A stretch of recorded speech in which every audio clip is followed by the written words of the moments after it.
Hello everyone, my name is Jeff Cooper's Ghost. You are watching another Gunsmithing book review. Today I'm going to go over the Gunsmith Kinks collection from Bob Brownell. I'll read the inside cover jacket from each book, go over the tables of contents, and read a couple of entries from each book. Here's the inside jacket from Volume 1. Here's an assemblage of professional know-how the likes of which has never before been made available between the covers of one book, or many books. Although highly technical in nature to the point of being the secret art of the professional gunsmithing craft, it is presented in the off-the-cuff manner of friends chewing the fat between themselves in a language anyone can understand and enjoy, and learn new and wondrous procedures in the process. The hundreds and hundreds of kinks are the result of discussions between Bob Brownell and the thousands of gunsmith friends with whom he has corresponded over a period of some 30 years. Every bit of technical information gleaned from this vast storehouse of gunsmithing know-how was squirreled away to be presented as a helping hand to the gunsmith and those gun lovers who do their own care and repair, building and redoing, not to mention the serious buff whose thirst for knowledge in this direction is nearly insatiable.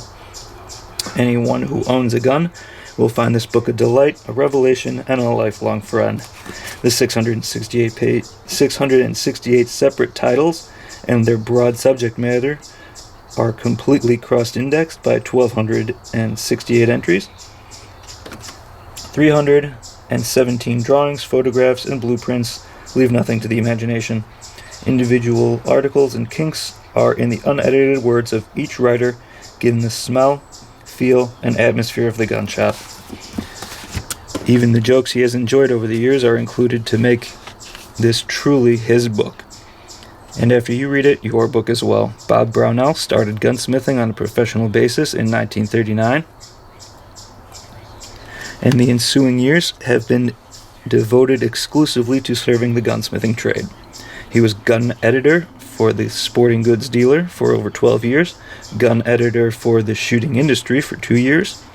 He edited and published the Encyclopedia of Modern Firearms Parts and Assembly in 1960.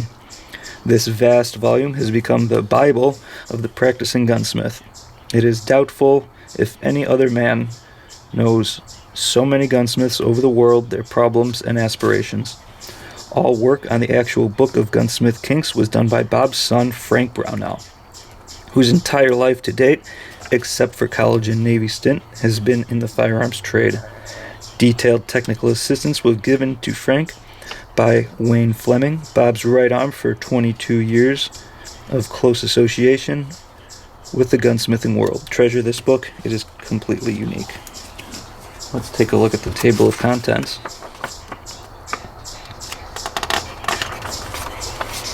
All 4 of these books follow mostly the same format of contents.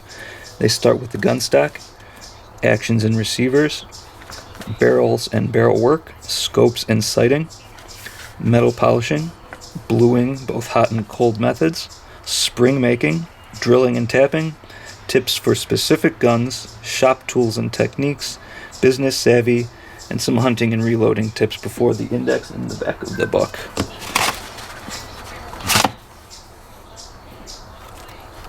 Our gunsmith cat Grable is here with us today. Grable is so old and good.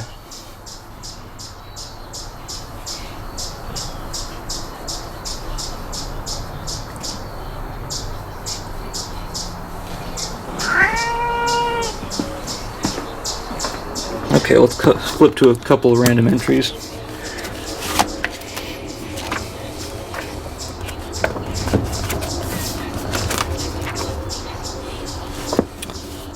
Correcting stamped checkering. Here is a service I have started for customers of mine who are disappointed with the stamped checkering on their new guns. Set up the stock in a checkering cradle and follow right down the middle of the lines using a V or fine 3-square file. Go mighty lightly at first for guidelines, then increase deeper. Job should be complete in 3 passes. On the first pass, be careful not to hurry. What you have when you finish is a first-class job with something to hang on to. Attractive because of the relief effect and relatively easy. Art Finney's Gun Repair Store, Mankato, Minnesota.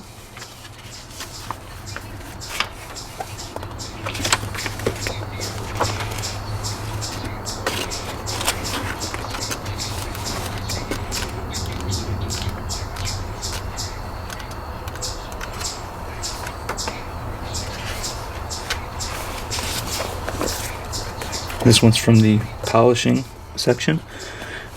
Let's go over inside polishing. For inside polishing of parts, chambering, polishing holes, deburring, or the like, instead of splitting a rod with a saw, merely wrap around the rod with masking tape, let a little hang over, tuck the emery cloth under it, and start to the work.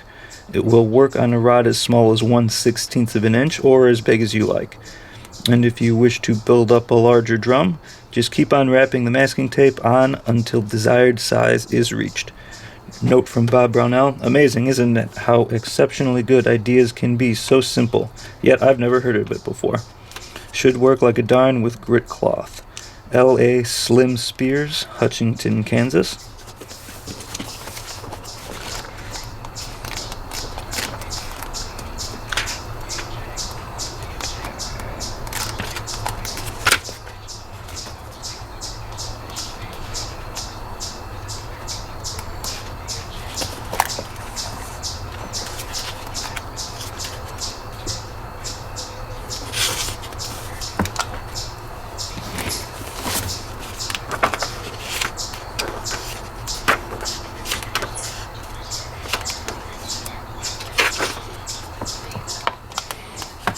From the hunting section, hunting and reloading section. On crowning, the crowning of the muzzle is highly important to accuracy. I believe that most shooters realize this, but I had a new awakening in regard to muzzle crowning during a test I was making last fall. I was cutting a .308 Winchester barrel off 1 inch at a time and shooting velocity and accuracy after each cut. After removing each 1 inch piece, a hurried crowning job would be done on the muzzle. It was done with abrasive on a steel ball held and rotated in a handheld motor-driven tool. The ball was wearing a little each time and finally got so small that it became reaching further into the bore on each occasion. Groups became worse, and the center of impacts were shifting. Examination of the muzzle under glass revealed a poor crowning job with a trifle more metal taken out of one side. I found that an off-center crowning job could shift the center of impact as much as 6 inches at 100 yards. Hereafter, when I find a rifle which is a poor performer, I'm first going to make a careful examination of the muzzle edge of the bore. Here is where a bore sighter may have another application. If I find that a group is far from where it should be after aligning the sights with the bore, I'm going to become very suspicious of the crowning job. As a result of my recent experience, I'm a firm believer in not cutting the edge of the lands and grooves at the muzzle any more than enough to remove burrs. For protection at the muzzle, at the end of the barrel can be recessed before the critical edge touch-up is performed. Let's go over Volume 2. I'll read the inside jacket before we go over the contents. Following the unprecedented style and format of Gunsmith Kinks 1, this sequel brings together an incredible collection of gunsmithing knowledge and know-how, stuff you won't find anywhere else, and every one of them shop-developed, shop-proven, and written to Bob Brownell by the man who did the work himself. Bob saved them all to go into this book. Not only were the Kinks that appeared in the newsletter over the past 14 years since Kinks 1 was published compiled, but were added to form the files of Kinks that had not found their way into print. These often best-kept secrets are shared as a helping hand to the working gunsmith and to those gun lovers who do their own care and repair, building and redoing. not to mention the serious gun buffs whose quest for knowledge in this type is insatiable. The 702 separate titles and their broad subject matter are completely cross-indexed and combined with the index of Volume 1 to let you look up a subject and find all the information on it in both volumes. 306 drawings, photos, and blueprints leave nothing to guesswork. Individual articles and kinks are, in the words of each writer, relaxed and easily readable, giving a genuinely unique look at gunsmithing by the men who are doing the work. Even included are the jokes, stories, recipes, and cartoons that have come along over the years. The cover cartoons by Bob Albrecht, who did the cover on Volume 1. Bob is a lifelong devotee of guns, gunsmithing, and collecting, and a full-time commercial artist whose excellent work we look forward to using.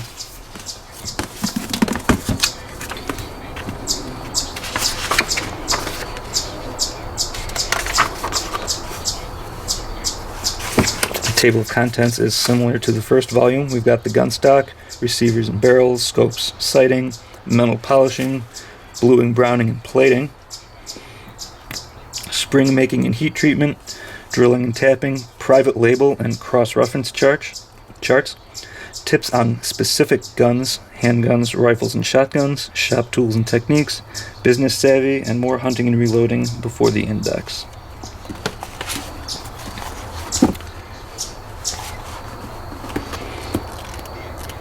Volume 2 has the addition of a cross-reference chart.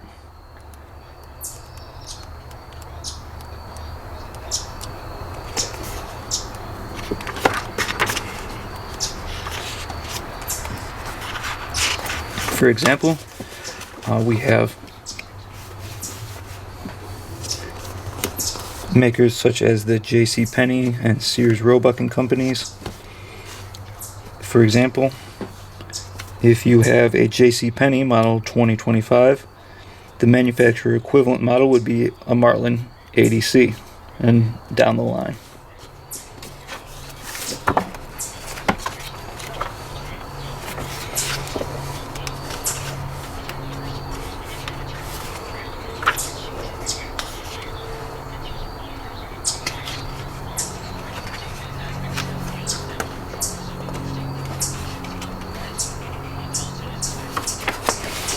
Scope-based shim stock. When I need a shim for mounting a scope, I just cut a piece of tough black plastic nylon strapping tape that comes around boxes to keep them from busting open in shipment.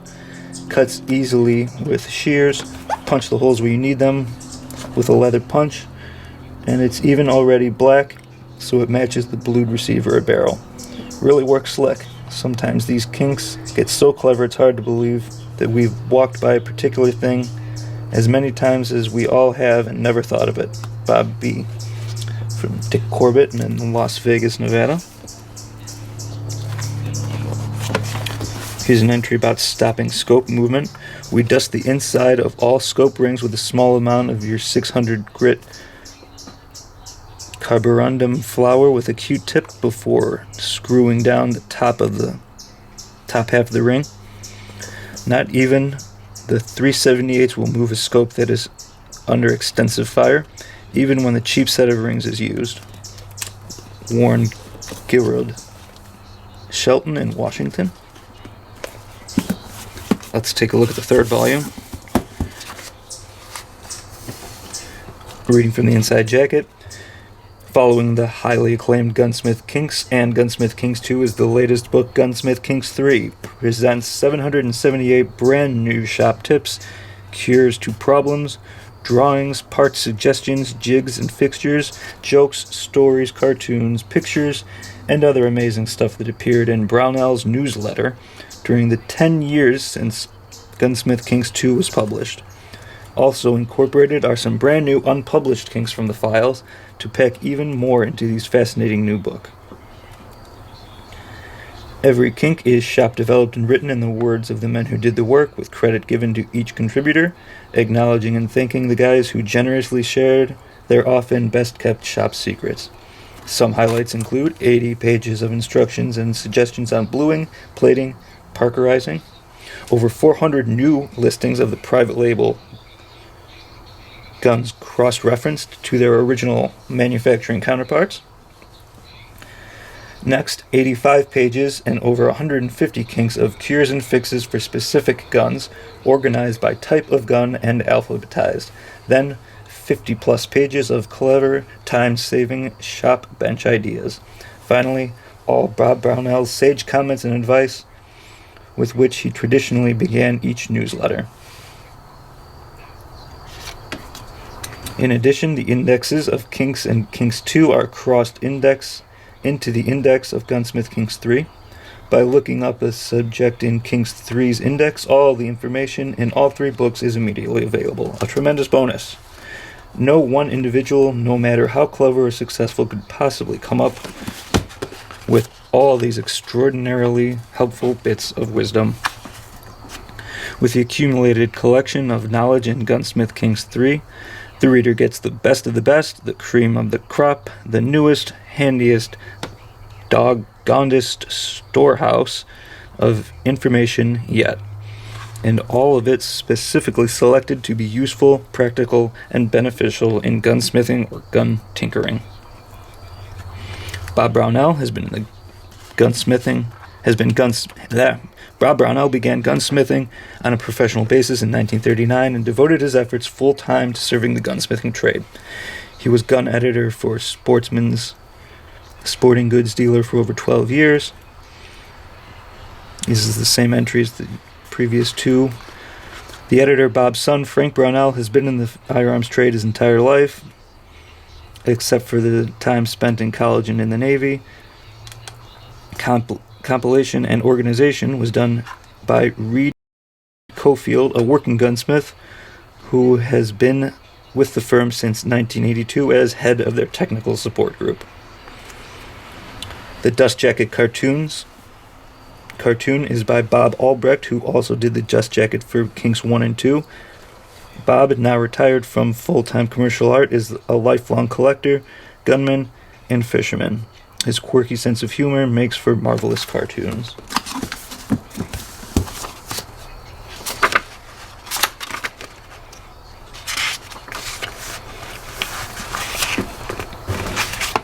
We have the same contents as Kinks 1 and 2, up until Chapter 10, Instructions on Gasport Drills.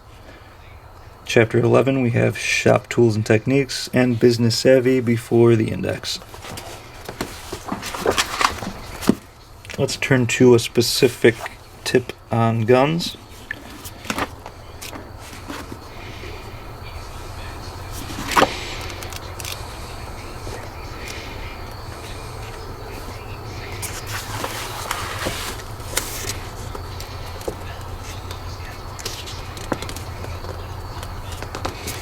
The Dan Wesson Barrel Gap Jack. You may wonder what a guitar repairman is doing writing to a gunsmith supplier, but I have found quite a few items from your catalog which are applicable to my business. Note from Bob Brownell. No surprise, really. Have seen orders cross my desk from jukebox restorers, bagpipe, clock, golf club, and spur and bit makers. NASA, too. Just show there's no end to the demand for specialized craftsmen. I gunsmith my own guns and own a pair of Dan Wesson 357s, setting proper barrel-to-cylinder gap and keeping the setting while tightening the barrel nut is my only complaint. The simple solution is this little gadget I call a barrel jack. I've made several for friends, and they're all ecstatic with the results. Here's how it works. Set the barrel gap with the Dan Wesson gauge, then swing the cylinder out carefully without disturbing the barrel. Assemble the bolt and nut. Set the tapered end of the brass nut into the barrel's forcing cone, and screw the bolt out until it bears against the recoil shield, centered over the firing pin hole. Snug the bolt with a piece of drill rod in one of the holes through the bolt. Just snug, don't over-tighten. Slip on the barrel shroud and screw down the barrel nut. Remove the jack and double-check the gap. Simple, huh? I usually get it right on the first try. Don Teeter, Oklahoma City, Oklahoma.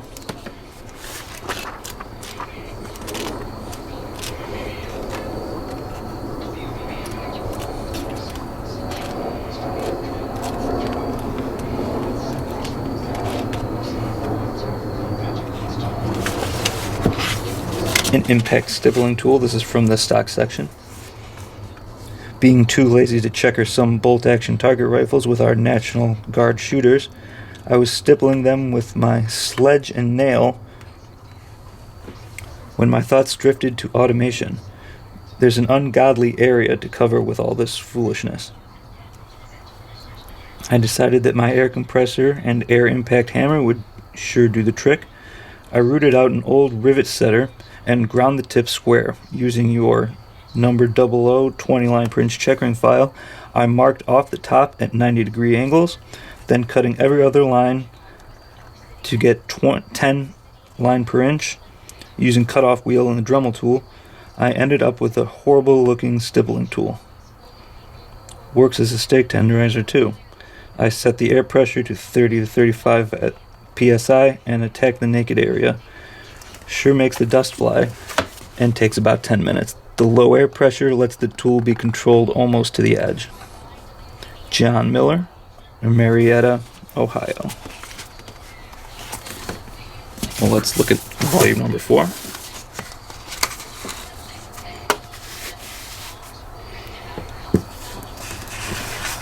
Repeating the same introduction. Included are lots of instructions, 64 pages in fact, that walk you through a variety of processes from color case hardening to applying bake-on finishes. How-to articles, reprinted from Brownell's Bench Talk newsletter, and a whole chapter dedicated to advice on proven ways other folks have increased their sales, therefore their profits. The same chapter has advice and counsel on subjects ranging from customer service to making a buck and just about every other aspect of the business. 133 pages feature 167 job-specific kinks for handgun, rifles, and shotguns. Shop tools and techniques shows various ways to put garage junk to good use. All kinds of tricks to make a drill press more versatile, and some dream shop layouts, and on and on. And this is only a very partial list.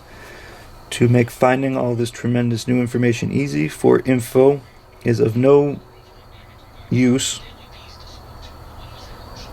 unless you can find it. The new Gunsmith Kinks 4 is cross-indexed with all 3 previous volumes, Kinks 1, 2, and 3. If you look up a subject in Kinks 4, right beside the entry you can see there is more information on the same subject in one of the other 3 volumes, and which page to find it on. No matter how long you have run your shop, whether you are a professional hobbyist or rank beginner, you will find information here that you cannot find anywhere else. You might never run into all the problems and solutions the book covers, let's hope you don't, but it only takes a little bit of guesswork to ruin a mighty fine gun, or at the very least your day. This volume, especially when combined with all 3 previous volumes, quite likely will have an answer or solution or suggestion for you. The sum total of know-how collected here is truly mind-boggling. You, the reader, get to tap into the job files of the world's best gunsmiths and take advantage of hours they've spent figuring out how to fix problems that's sitting at your bench. Once again, Bob Albrecht drew the jacket cover cartoons just as he did for Kinks 1, 2, 3. However, we should explain that Bob Albrecht is a father-son name. R.A. Albrecht is the father who did Kinks 2. R.L. Albrecht is the son who did Kinks 3 and 4. Both extremely talented professional artists, hunters, fishermen, and great family friends to the elder 2 generations of the Brownells men. A new artist to the Kinks family by the name of Scott Novzin drew all the cartoons for the chapter and title pages.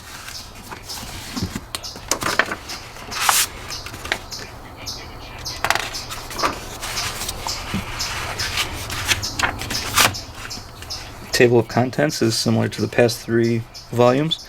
The gun stock, receivers, actions and finish and barrels, scopes and sights, metal polishing, bluing and metal finishing, welding, soldering, spring making and heat treating, drills and tapping, more tips on specific guns, cartridge case, bore obstructions and ammo, setting up your shop, shop tools and techniques, and business savvy before the index. Let's look at a couple of entries.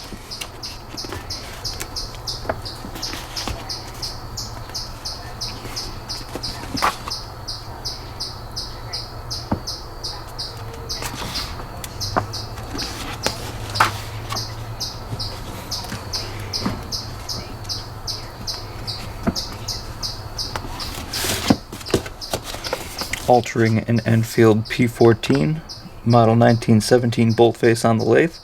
When opening up an Enfield bolt face, I use a piece of 7/16 drill rod that I've drilled and tapped for 1032 screws. As shown in the drawing, the screw goes through the bolt gas vent and serves as a dog to turn the bolt. The outboard end of the drill rod is held in my lathe chuck, while the body of the bolt is supported by my steady rest. It's simple and effective. H.J. Lewis, M.D., Zanesville, Maryland. Let's look at another Enfield tip. Dimensions for sporterizing an Enfield. With so many 1917 and pattern 14 Enfields being imported into the U.S., we've had a number of requests for information on dimensions for cutting down the rear bridge or ring of the receiver. The two most common alternatives begin with first cutting off the ears that protect the receiver's sight. The rear ring is then ground with a tool post grinder or surface grinder to match the rear receiver ring of the Remington 700, 1.950 inches, 0.125 inches lower than the front ring. Or the Winchester Model 70, having a 1.34 inch radius and 146th lower than the front ring. The lightning cut found on some receivers is usually filled with a welded-in plug before the final radius is ground. David Kaiser, Brownells Inc., Technical Services.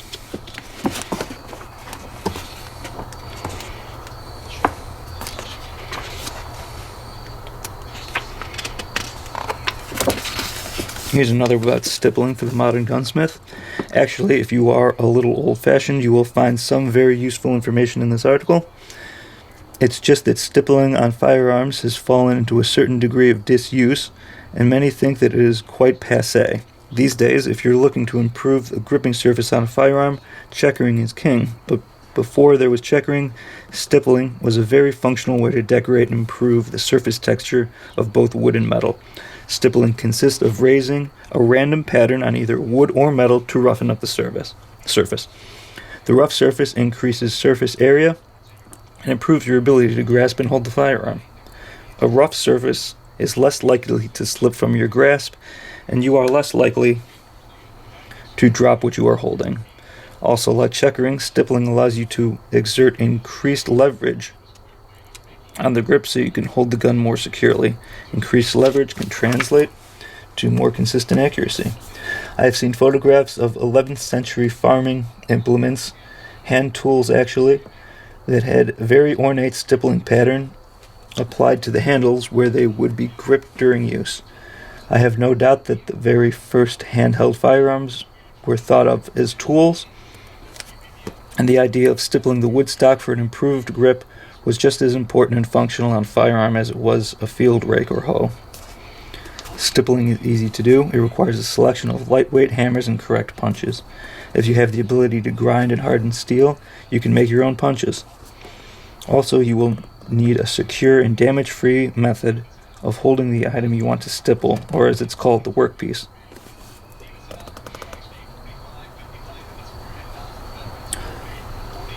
For this tech article, we are going to demonstrate how to stipple the front strap of an alloy 1911 auto frame. To do so, you will need the following tools: Brownell's stippling punch set, A 2-ounce to 4-ounce ball peen or 15/16 chaser's hammer. My personal favorite is the chaser's hammer because the handle is far more comfortable to hold, and a Power Custom 1911 auto frame support system. Like checkering, we recommend that you start by experimenting on some scrap pieces of aluminum and steel. After you've mastered the technique that I'm describing here, you can move to working on the firearm. Don't, and I'll repeat again, don't start your first checkering experience on a firearm. That'll lead to disaster or worse. For a gunsmith, worse is defined as a firearm you can't take out of the case because you're ashamed of the way it looks. So try these techniques on a piece of scrap metal and only progress to working on a firearm when you are very pleased with what your results look like. To stipple a 1911 auto front strap, start by completely stripping the entire frame except for the grip screw bushings. If the workpiece is blued or painted, bead blast, sand, or otherwise remove the finish. Stippling should be done on bare, degreased metal. Install the stripped and degreased frame into the frame support system.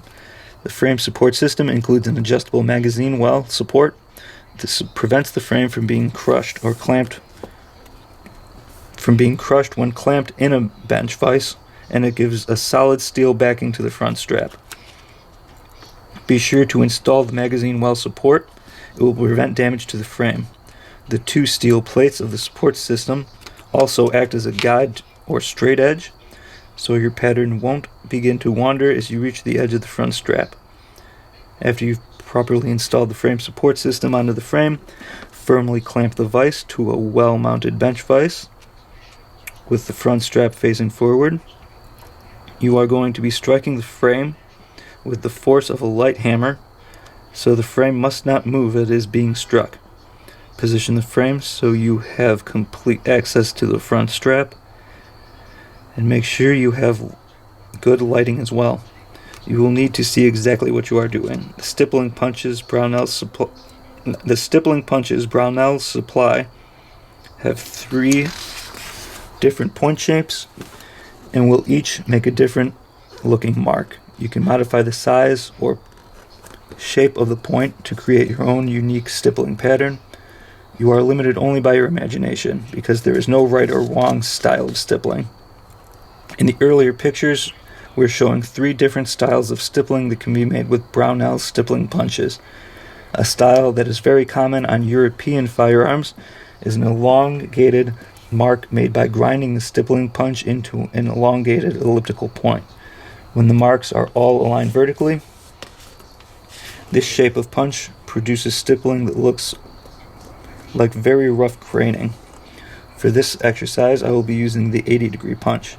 This is probably the simplest to do because it is easier to keep all your marks looking uniform. And on the previous page, we have an example of what these patterns look like.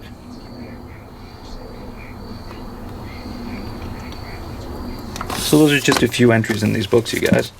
You can sometimes you can find these on their own at used bookstores, or you can find the complete volumes or buy them individually from Brownells themselves. Okay, thanks for watching, guys. Thanks for the subs and any likes. Stay tuned. Stick around, guys. I've got a lot more of these books to cover.